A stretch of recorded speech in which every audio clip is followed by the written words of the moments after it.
B. Imperialism in Asia. By adopting various ways, the European nations imposed imperialism on the Asian nations, that is, India, China, Japan, Myanmar, Burma, Indonesia, Malaysia, Philippines, and Thailand, also known as Siam. Imperialism in India. The Portuguese.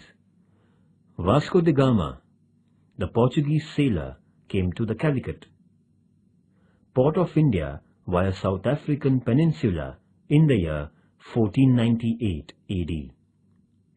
Calicut is a port on the western coast of India.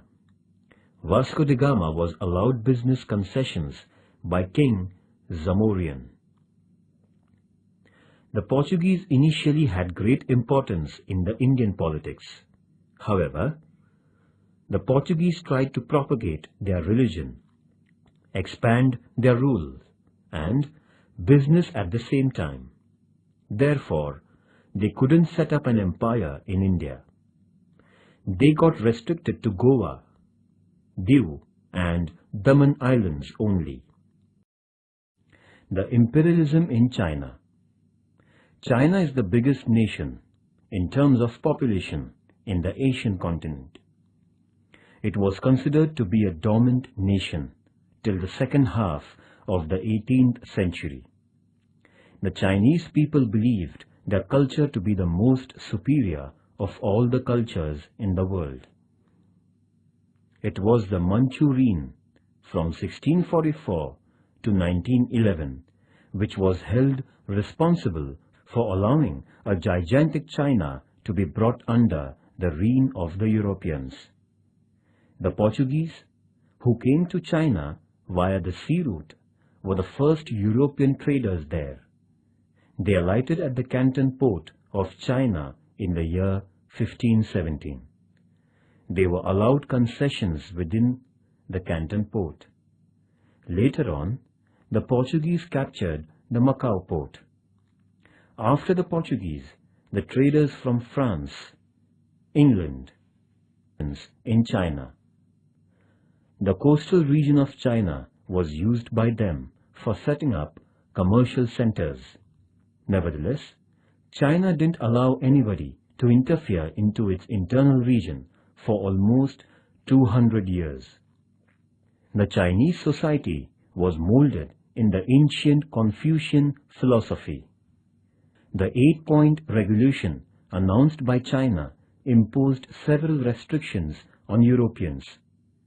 Those who wanted to enter into China were made to pay tributes to the Chinese emperor at reconciling with China. China began earning a lot of profit by virtue of selling tea, silk, and China vessels. After the Industrial Revolution, the face of China got drastically changed. The Western goods started to sell in China. For the promotion of trade, the European traders in China established an organization named Kohong. The imperialism in Japan. Japan, a nation located to the far east of Asia, is known as the land of rising sun. The Portuguese, the Spanish, and the Dutch people had been more or less involved in business with Japan from the 16th century. As these people tried to spread Christianity in Japan, they were expelled. Japan became a self-centered nation. The doors of Japan had been closed for the European nations for 150 years. As a result, Japan was known as a recluse, that is, hermit nation. In comparison with the Western nations, Japan was a backward, plutocratic nation. America paid special attention to Japan in 1850. It felt that Japan was a favorable place for business.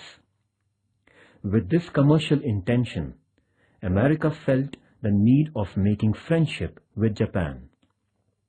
In the year 1852, Commodore Matthew Perry was appointed as a chief of the American Naval Mission to Japan. Thus, Commodore Matthew Perry first came to the Gulf of Edo in Japan in 1853. He made a request to the Japanese government for ensuring safety to the American ships within the marine boundaries of Japan, along with business concessions. The British. With the purpose of initiating business with India, the East India Company was set up by Britain in the year 1600 AD. When the British came to India, North India was ruled by the Mughals. In 1615 AD, the East India Company was permitted to erect a business centre in Surat by Badshah Jahangir. The policy of the company was concerned with only business in the beginning. However, the East India Company started to dabble in Indian politics as the Mughal rule began to show the signs of decline, with intra-dynasty conflicts cropping up after the death of Badshah Aurangzeb. The absolute rule of the British.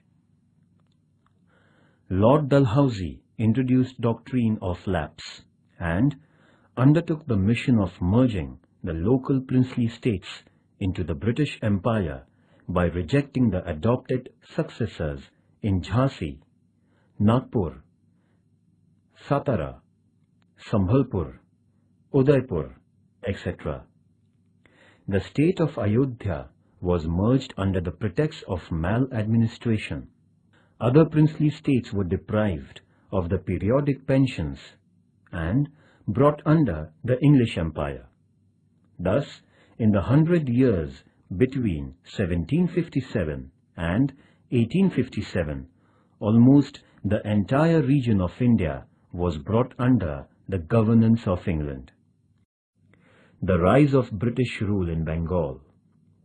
The British victory in the Battle of Plassey in 1757 and the Battle of Buxar in 1764 paved a way for the foundation of English rule in India. The expansion of British rule in South India. In the second half of the 18th century, South India had the domination of the Nizam, Hyder Ali, and the Maratha rulers. Hyder Ali was defeated by the British in collaboration with the Nizam and the Marathas. Afterwards, Tipu Sultan, the son of Hyder Ali, too was defeated. There had been 3 battles between the Marathas and the British between 1775 and 1818. Muharji Shinde defeated the British in the first of these battles.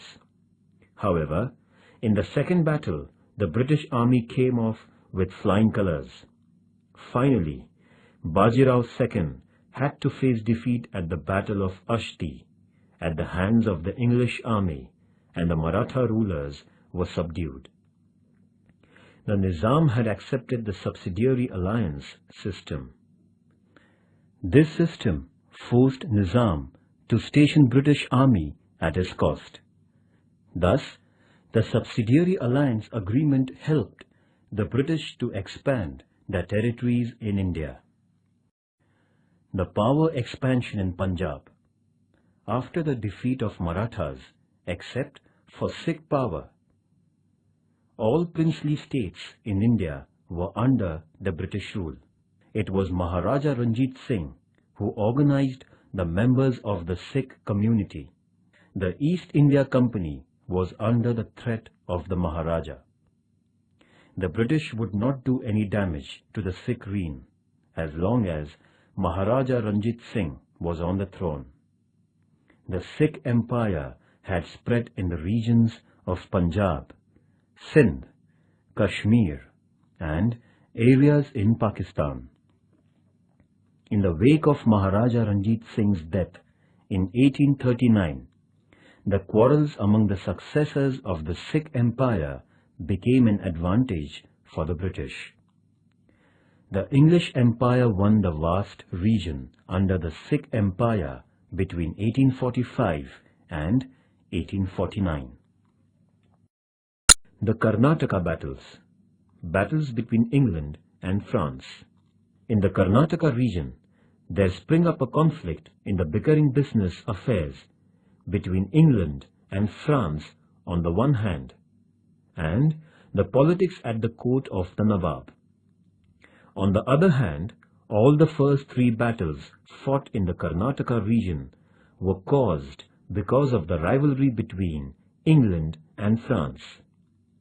The first battle in this region was won by the French due to the bravery of their commander Dupleix, whereas the second battle was won by the British as their commander Robert Clive showed greater war strategy that his French counterpart could do, and the French had to bring about a treaty at Pondicherry with England. In the third battle, in the year 1760, England defeated the French army at Vandivash in Karnataka. As a result, there came into being a commercial domination of British. Thus, after the defeat of the French, the imperial roots of British got deeper into the Indian soil.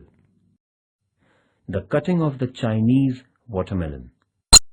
The imperial European nations acquired various commercial concessions from China. The economic domination of China by these nations can be seen as follows. First, England controlled the business and excise of China. Second, France had the Chinese postal service under its authority. Third, Chinese railways were dominated by Europe. China was divided under the power sectors of the imperial nations. This has been known as the cutting of the Chinese melon. America had an understanding that, like the African continent, China would be divided. The French. The French began their trade in India from the year 1625 AD. However, the French dominated Chandranagar, Pondicherry, Karaikal, Yanam, and Mahe. The Open Door Policy.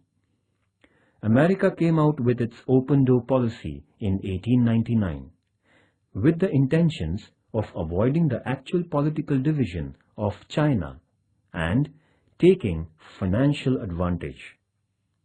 This policy consisted in equal rights for all nations to trade in China. All the imperial nations had given green signal to the American decision. However, Russia refused to comply with America and China remained undivided. But in the following years, the imperial nations exploited China to a large extent. The First Opium War. The British merchants used to sell the opium got from India in China. The Chinese government, however, was against this business. But the European traders continued smuggling opium into China.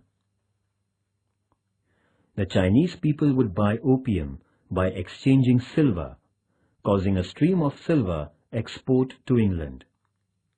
The First Opium War between England and China began in the year 1840. The war saw the defeat of China, compelling the Manchu Empire signing a treaty with England. It was called the Nanking Treaty, which was signed in 1842.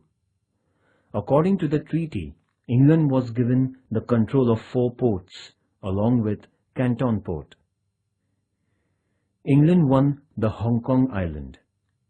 Taking advantage of this development, in the following 10 years, America, France, Belgium, Holland, Portugal, and Russia sought commercial concessions from China. The Second Opium War. In the year 1856, England and France had a war against China. This was called as the Second Opium War. This war came to an end with the defeat of the Manchu Emperor and the Peking Treaty. By this treaty, another group of 6 Chinese ports were opened for the foreign traders. The business of opium was given permission. The foreign envoys were allowed to stay in Peking. The Christian missionaries were now given security and freedom of spreading their religion. Russia attacked China in 1860 and won the Amur Sea coast of China. The fact was that the European nations had divided the vast region of China. Japan too defeated China by waging a war on it in 1894 and 1895. Japan had a part of Chinese region under its command. The Dutch. The Portuguese were followed by the Dutch in India. The Dutch too were interested in business. Thus, all that they could do was to establish their control over the Southeast Asian islands only. The Kanagawa Treaty. Considering the extent and strength of Perry's navy, then the Japanese Prime Minister Tokugawa Shogun signed a business agreement with America on 31st March 1854 at Kanagawa. According to this agreement, 1. America was allowed entry to the Shimonda and Hakodate ports for procuring wood, coal and water. 2. American envoy could stay in Japan. 3. The American sailors in distress should be given Japanese assistance. 4. America was allowed to do business in Japan by the local rules and regulations. In this way, the non-aligned status of Japan came to an end, and the decline of Tokugawa Shogun began. England, France, Russia, and Holland desired to acquire business concessions in Japan, like America. Accordingly, Japan made agreements with these nations and granted business concessions. On the basis of the granted concessions, the imperial nations prepared themselves to exploit Japan. The imperialist nations went on to have trade concessions from Japan by virtue of modern power. Japan was thus made to realize its weaknesses and change its policy towards these nations.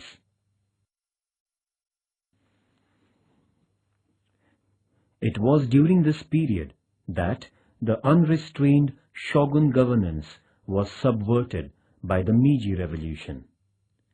Japan modernized itself by drastically changing the economic, political, and social fields, seeking motivation from the scientific and artistic development with which the European nations had defeated Japan.